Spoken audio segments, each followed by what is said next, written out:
Welcome to Sidebar Summit 2026 here at Nasdaq. I'm Logan Plaster with Rob Gould from Protiviti. Good to see you. You just led a great panel in there.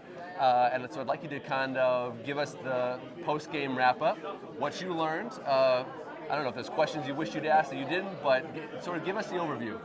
Well, it was definitely a nice contrast between the two different paths to IPO. We had one CEO that's leading a SPAC approach towards the public offering, and then another CEO that's going down the traditional path. Very different stresses, and very different timeline, and the that types was of Abra things. and Vestwell, correct? Abra and Vestwell, yeah. Abra's already filed their initial S4, and then Vestwell has been publicized, just talking about their path towards an IPO, but I don't think they've done anything formally yet. They've been raising capital. They just raised, I think, they doubled their valuation in February, so they're on the right path. Very nice. Top lessons learned from these two? Top lessons learned is know your comps, start early, plan ahead, make sure you've got the right support team around you, whether that be folks on the management team or advisors, et cetera. I think that resonated from both of our panelists. Sure. And remind me what role Protiviti plays in that. The Protiviti is a big part of the execution. So we work with the CFOs and their teams to establish what needs to be done.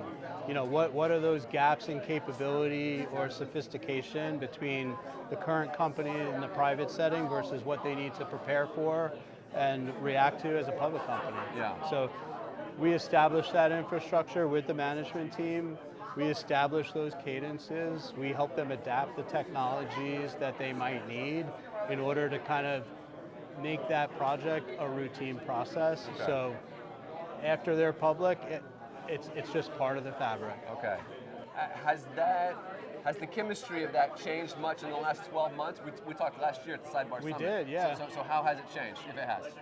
Well, the demand for that type of work has definitely gone up quite a bit. Good for you. And then, the tools that we're using have improved a lot, right? Our ability to do an assessment has improved since last year, just with the adoption of the technology. AI tools. AI in particular, yeah. And then the production of those outputs, the production of the work stream plans and the project plans and some of those deliverables, there's an accelerator component to all of that. It's still a lot of groundwork to be done. If you could zoom way out, one of the things that was mentioned was that some of these exponential growth companies are skewing the market. There's some skewing going on such that a company that seems very solid is being told your growth doesn't look like so-and-so. Well, so maybe you're not there yet. So I think that gets into the comps a little bit, right? Yeah. Who are you being compared to? Okay, so who's your true comp? Don't compare yourself to these guys. Right. I think that more importantly is that is distracting the attention of the market. You're only hearing about the big companies that are preparing for that cycle. There's lots of companies in the middle market that need to raise capital this way as well. So I do think that it's just not as sensationalized, but there's demand in that space too.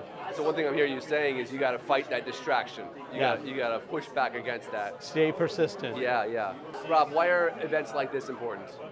It's great to hear what's going on with these companies that are kind of going through this effort to attract market attention, to kind of raise their message, put their story out there, and grow, right? I mean, what does this enable? This enables companies to grow and scale when they're bringing in this capital.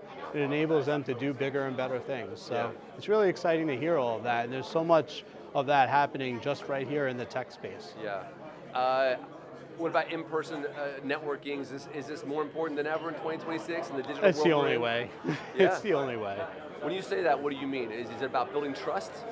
Yeah, building that rapport, building the face-to-face relationship. And you feel like that's even more essential in person now than it was before?